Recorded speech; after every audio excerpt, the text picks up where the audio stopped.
All right, in this video, I'm going to continue to talk about the myth of the melting pot as it is discussed in Heike Paul's book, The Myths That Made America. Bit of review. Remember, this phrase, out of many one, captures the notion of the myth of the melting pot, which is a metaphor for the intermixing, the coming together, the commingling of various cultural identities in order to produce some new, distinct, and, within the language of American exceptionalism, superior cultural identity, the American cultural identity. And so, in studying the myth of the melting pot, we're asking a set of interrelated questions. Notably, one would be, is this an accurate portrayal of American society over time?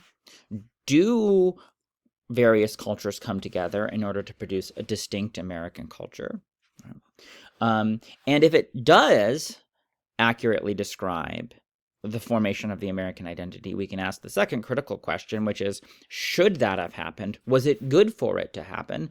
What are the downsides to a process like this? Paul gives us 3 steps in the melting pot process. And we can use these first as descriptions, right? We could say, this is how the melting pot went. But secondly, we can ask, was it good that the melting pot went this way? And then we can ask more critical questions about whether, in fact, this did happen. Right?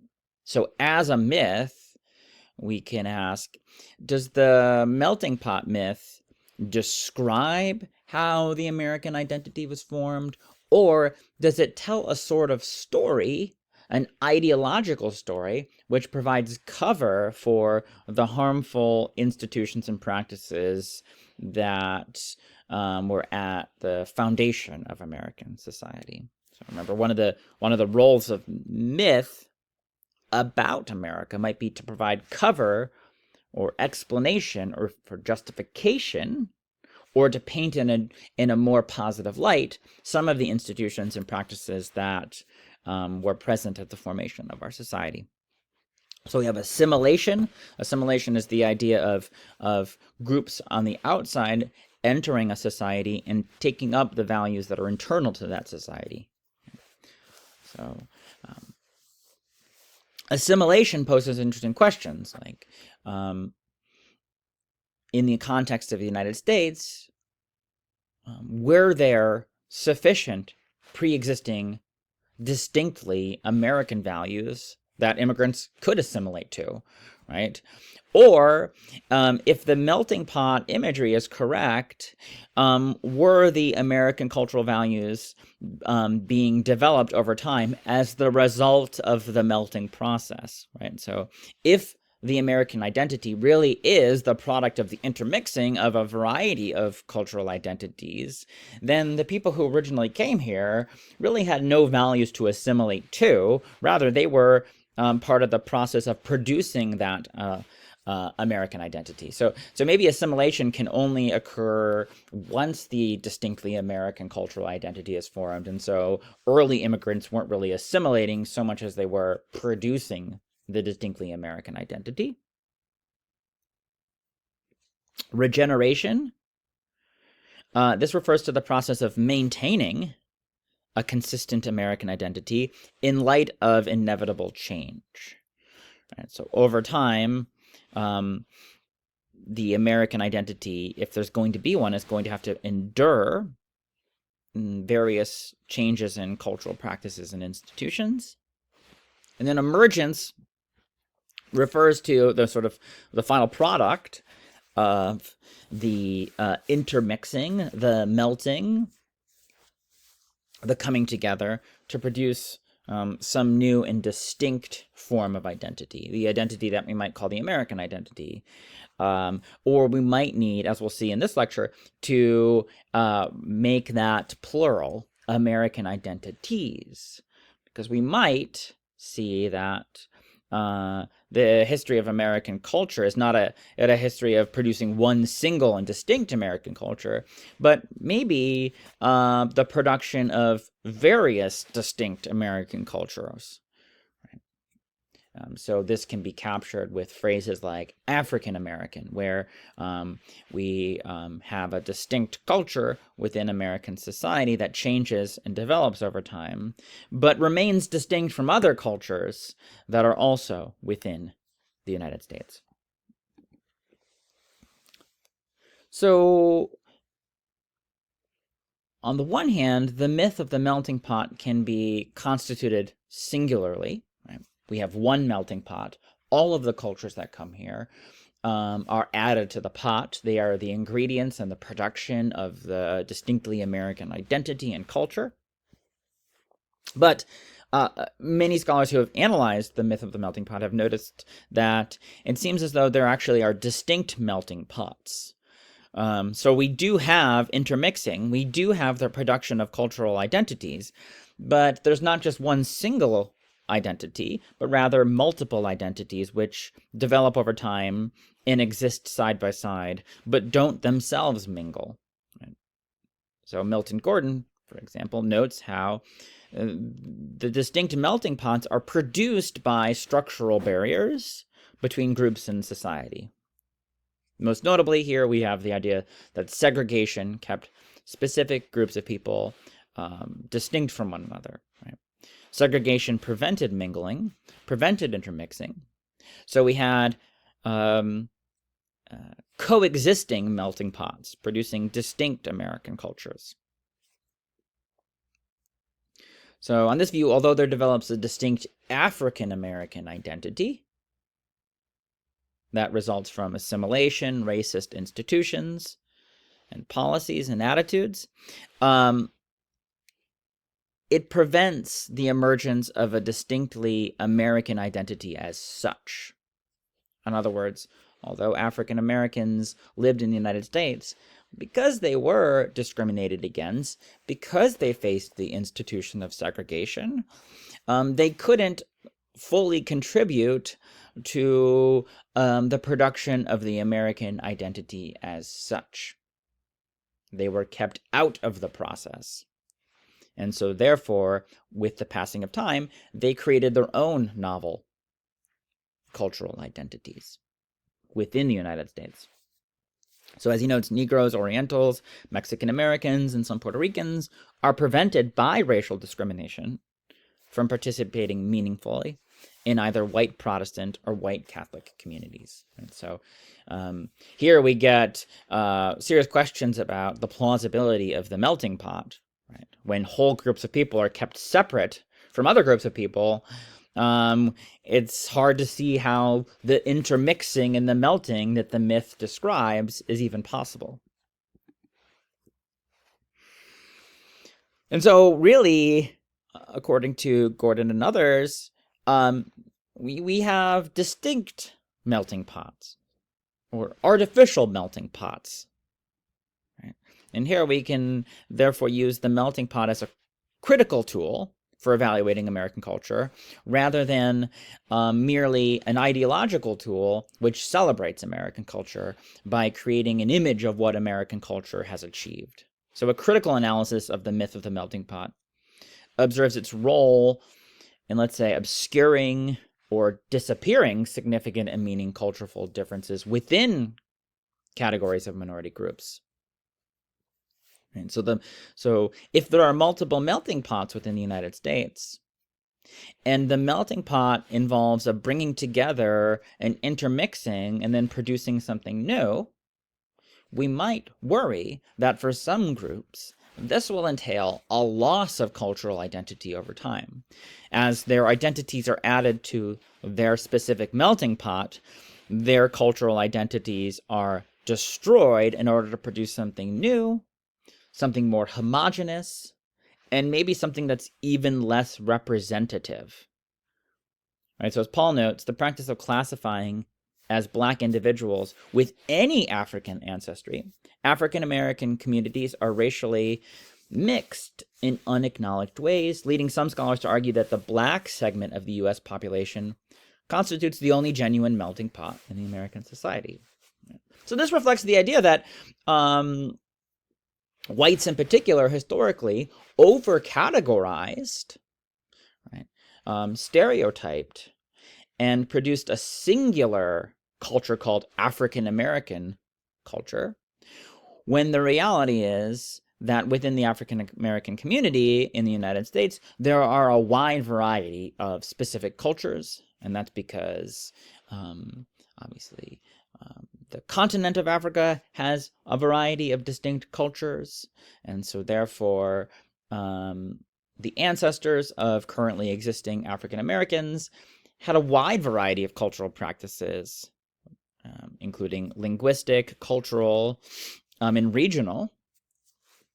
And the myth of the melting pot risks disintegrating all of these various different cultural, linguistic attitudes to produce something more bland, something more generic, and something which is at risk of stereotyping a whole group, what we might call the African American identity. So slavery brings people here.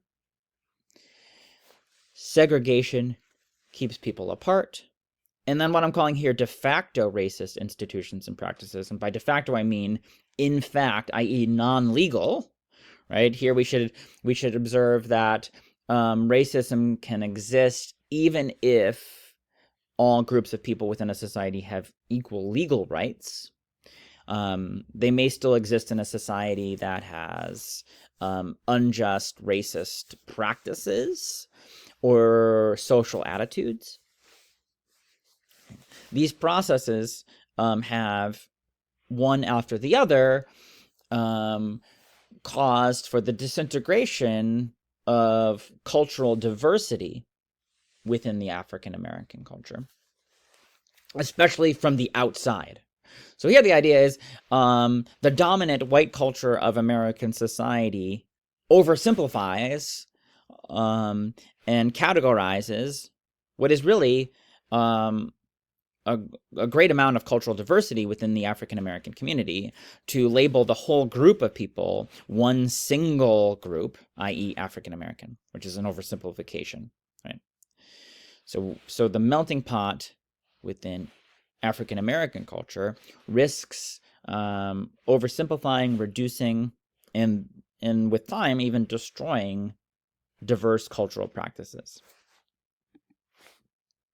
So the myth of the melting pot, rather than being a positive process, a process which makes United States the object of celebration, might instead be a metaphor of destruction. Right? So the melting pot can be construed as a positive process, and as a myth of American exceptionalism, it indeed is a positive process, because it entails, let's say, the bringing together of various diverse elements, out of which emerges a distinct cultural identity, i.e. the American one, the exceptional one, the superior one, right? So through this lens, the melting pot is a productive process, right? It sets aside our various differences. Or in another language, it might bring all of our differences together so that we can enjoy them, right? This is the idea of like the multicultural America, where we enjoy all of the different cultural practices of the various groups that live within the United States. But we don't use those differences against one another. And this is a sort of positive image of the melting pot. But particularly in light of the arguments from the previous slide that are given to us by Gordon, we might just as easily construe it as a destructive process, one that rather breaks down, disintegrates, and homogenizes the distinct elements added to the pot, right? So this is the idea of assimilation leading to an abandonment of previous cultural values, a disavowal of previous cultural values. Now, we could view this process of breaking down, disintegrating, and homogenizing as a positive one if it's the kind of thing that's done voluntarily. Right? If this is the kind of process that various cultural groups freely engage in and celebrate. So on this account, various cultures are agreeing to intermix and combine. They're doing so because they want to do so, because they see it as itself valuable. But here, we should just note that there are populations within the United States that were forcibly brought here, right? And so the beginning of the melting pot process was not a voluntary one. And so the destruction of cultural identities is therefore not a voluntary one.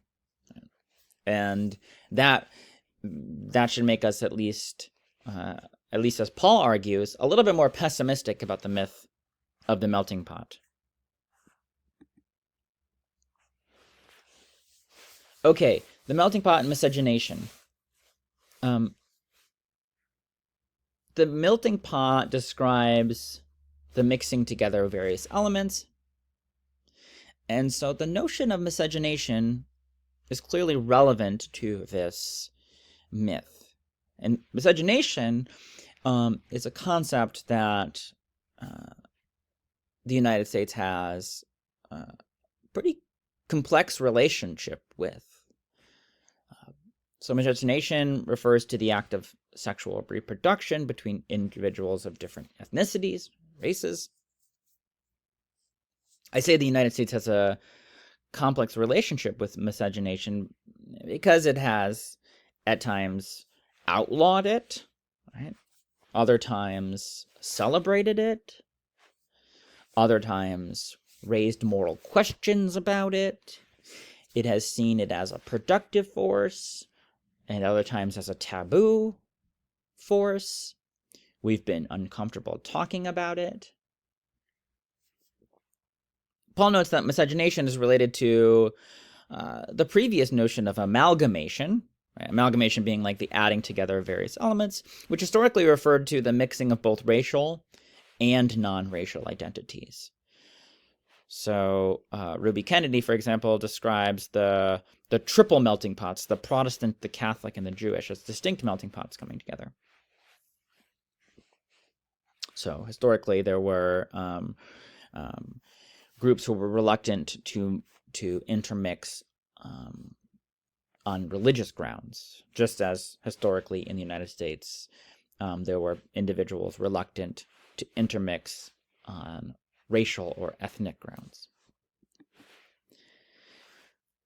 This is a brief history of miscegenation as the United States has engaged with it. So here's just a important quote from Solers from the textbook. One theme that has been pervasive in U.S. history and literature, and that has been accompanied by 300-year-long tradition of legislation, jurisdiction, protest, and defiance, is the deep concern about and the attempt to prohibit, contain, or deny the presence of black-white sexual interracial relations, interracial marriage, interracial descent, and other family relations across the powerful black-white divide. So this is a major theme in U.S. history, and we have various laws throughout American history that address variously the interracial question. So 1664, Maryland passed a law prohibiting racial mixing, as did Virginia in 1691. 1883, the Supreme Court ruled anti-miscegenation laws as constitutional. And it's noteworthy that this ruling was only overturned in the 1960s. So it's one of the successes of the civil rights movement. Barack Obama, in his book Dreams from My Father, discusses the complexity of miscegenation and attitudes about it. He notes that fear of simple social consternation, right, social disapproval, social scorn, right, in public, and this is really distinct from legal punishment, prevented, he says, many interracial marriages, prevented people who were presumably in love from marrying, right? And it prevented also the birth of many interracial children, right? So again, we have laws which prevent interracial marriage, let's say. But then we also have, as distinct from the law, just social attitudes and practices which prevent these things from occurring. So one critical tool or lens we should gain from thinking about this is, in what ways does our society now have attitudes or cultural practices, as distinct from legal rulings, which oppress or prevent people from doing what they want to do? Okay, and this really leads to the idea that the melting pot, rather than being an accurate description as a useful metaphor for describing the history of the United States, and in particular the history of the production of the American identity, we should see maybe the myth as an ideological construct, right? Serving an ideological purpose. And by that I mean helping to solidify a particular vision of the United States. So the melting pot as an ideological construct helps support the idea of American exceptionalism, even though under the surface there are serious ethical and moral questions about the practices in place. So it seems like the myth of the melting pot plays the role of an ideological construct to perpetuate American exceptionalism in at least three ways. First, it helps portray the new American society as inclusive, right? Inclusive because it's saying, hey, we bring everyone together. We include everyone. Out of many, one, right? So it portrays America as an inclusive one, right? And in particular, it portrays our history as an inclusive one. So in that way, it might obscure the ways in which American society was not always fully inclusive, right? So it provides an ideological mask. Second, it provides vivid descriptions of the forging of a novel and distinct American identity. So it plays the role of describing America as a place where a new, distinct, and superior cultural identity emerges. Right? So it helps solidify the notion that there is something that we call the American identity, right? And this plays a role in other myths. For example, the myth of the Promised Land, the American person being that person who is deserving of the land, as opposed to, say, the native population who already lived here, or other groups who were trying to come here. And third, and this relates to the first aspect, it obscures the historical sins of slavery, segregation, and discrimination, right?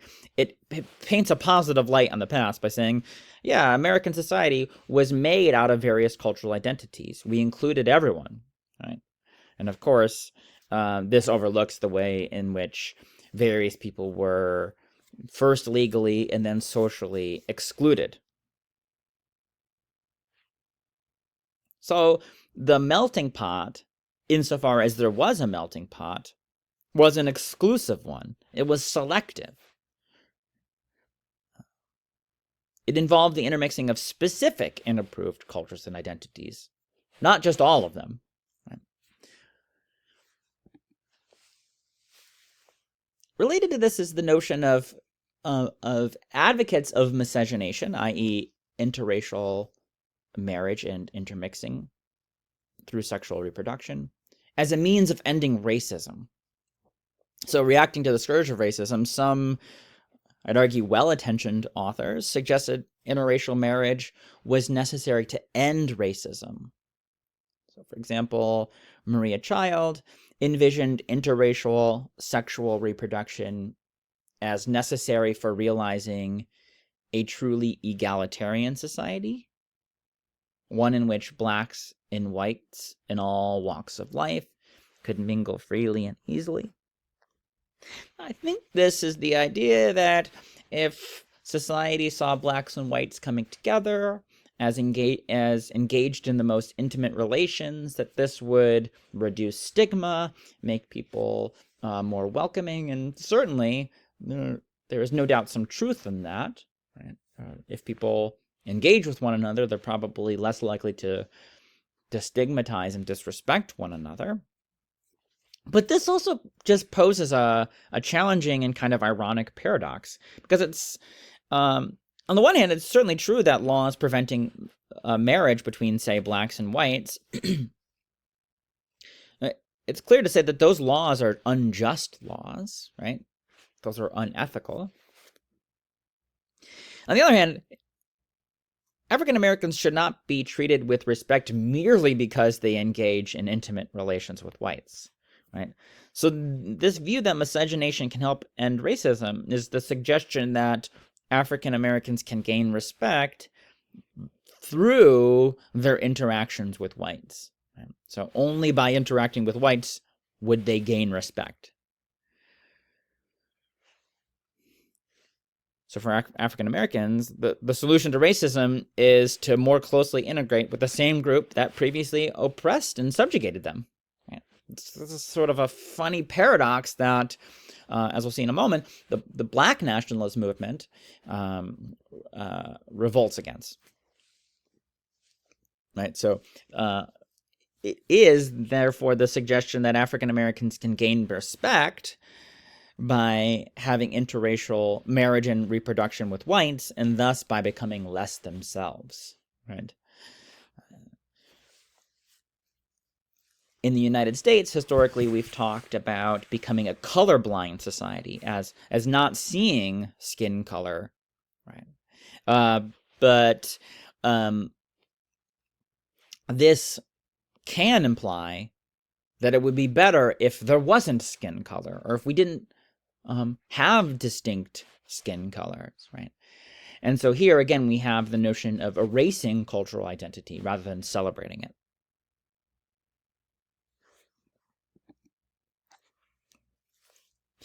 This leads to, in African American discourse, the rejection of the melting pot.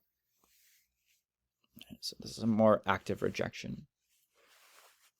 So we have this poem as quoted in the textbook by Dudley Rendell,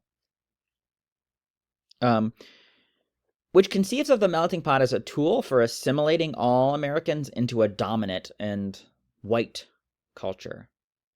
So in his poem, he writes, Johann and Jan and Jean and Juan, Giovanni and Ivan, right, as representative of maybe distinct cultural identities, they step in, and here I think he means stepping into the pot or stepping into society, and then step out again, all freshly christened John, right? Where John is representative of the dominant white culture.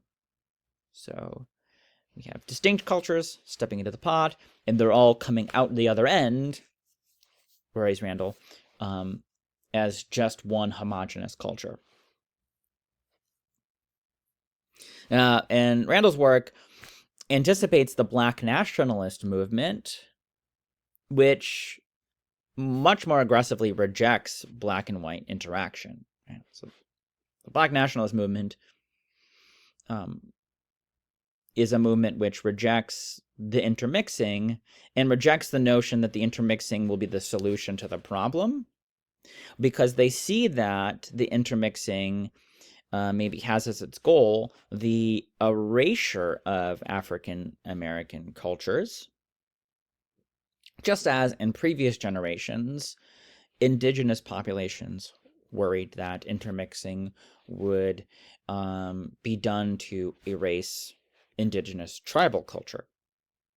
So we have this quote here from Malcolm X, which puts the point quite evocatively. He says, it's just like when you've got some coffee that's too black, which means it's too strong. What do? You integrate it with cream. You make it weak. But if you pour too much cream in it, you won't even know that you ever had coffee. It used to be hot. It becomes cool. It used to be strong. It becomes weak. It used to wake you up. Now it puts you to sleep. So here X is posing questions about the viability and the value of the intermixing, because the intermixing will entail the loss of distinctly African cultures.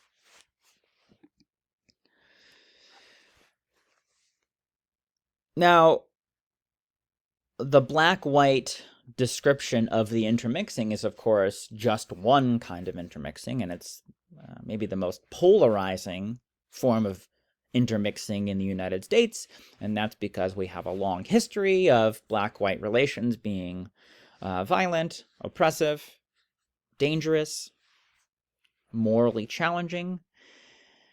But if we just stuck with just black and white, we would obviously be dealing with this issue in an overly simplistic way. Right? We can go well beyond the binary of black and white.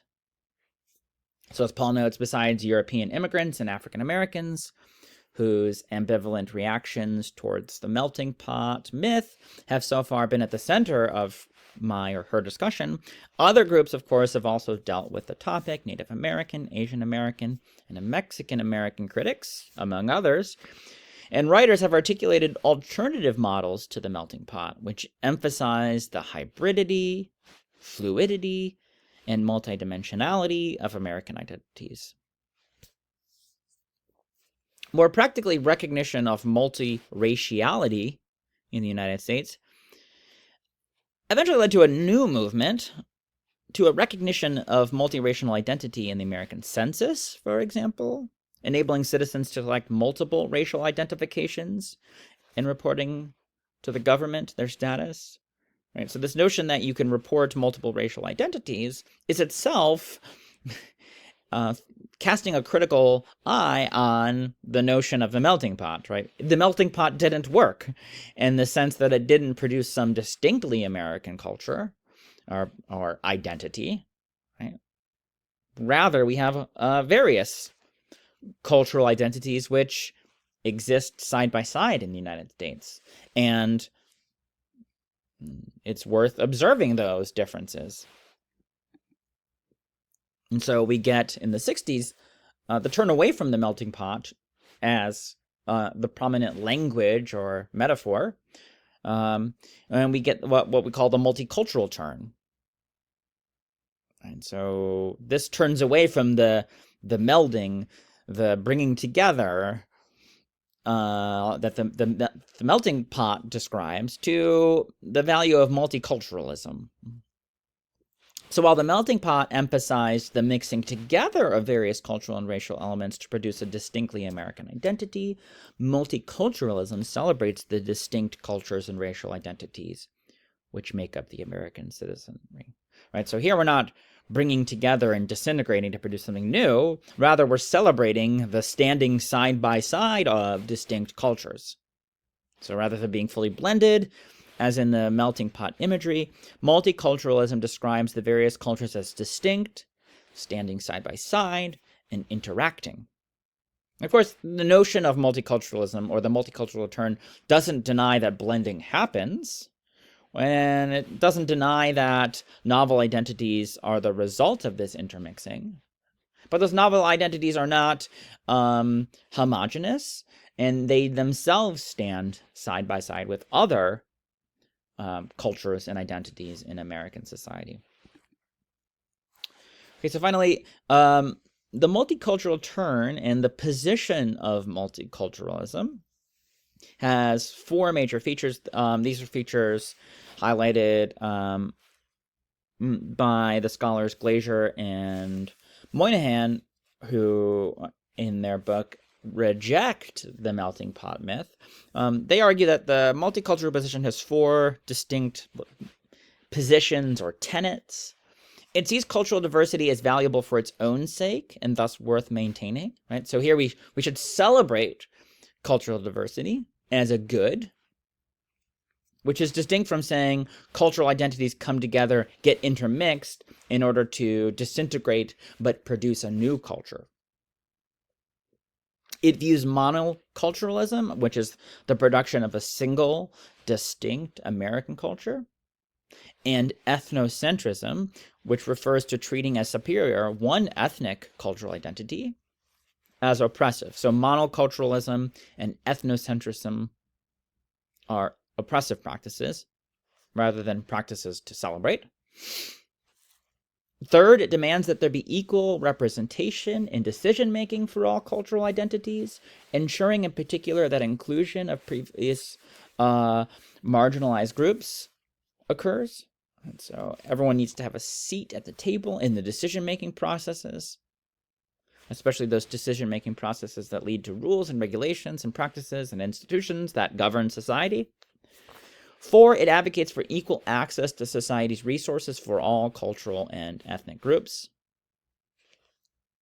And then finally, in the 1980s in particular, the merits of multiculturalism were hotly debated in the so-called culture wars, with conservatives arguing that the multicultural position would lead to an erasure of the distinctly American identity.